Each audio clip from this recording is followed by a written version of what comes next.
পাহাড়ের কূলে লুকানো একটি রহস্যময় জাতি হুঞ্জা।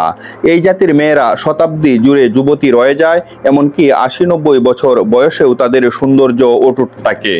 কেন তাদের চেহারা চিরসতেজ? বিশেষজ্ঞরা বলছেন এর পেছনে আছে প্রাকৃতিক জীবনধারা, পরিষ্কার পাহাড়ি পানি এবং স্বাস্থ্যকর খাদ্যাভ্যাস।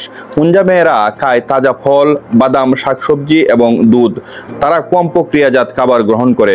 এছাড়াও তারা প্রতিদিন থাকে সক্রিয় ও খোলা পরিবেশে, যা তাদের শরীর ও মনকে সতেজ রাখে। শুধু খাদ্য নয়, হুঞ্জা মানুষের সুখী পরিবার, সামাজিক বন্ধন ও প্রাকৃতিক পরিবেশের সঙ্গে মিলেমিশে জীবনযাপনও তাদের দীর্ঘায়ুর মূল রহস্য। গবেষকরা বলছেন হুঞ্জা মেয়েদের ডিএনএ, জীবনধারা ও পরিবেশ একত্রে কাজ করে তাদের দীর্ঘায়ু, স্বাস্থ্য ও চিরযৌবন ধরে রাখতে সাহায্য করে। পাহাড়ের এই ছোট্ট জাতি আমাদের শেখায় প্রকৃতির সঙ্গে মিলেমিশে থাকা ও স্বাস্থ্যকর অভ্যাসেই আসল চিরযৌবন। হুঞ্জা মেয়েরা শুধু দেখতে সুন্দর নয়, তারা আমাদের দেখায় স্বাস্থ্য, শক্তি ও দীর্ঘায়ুর রহস্য।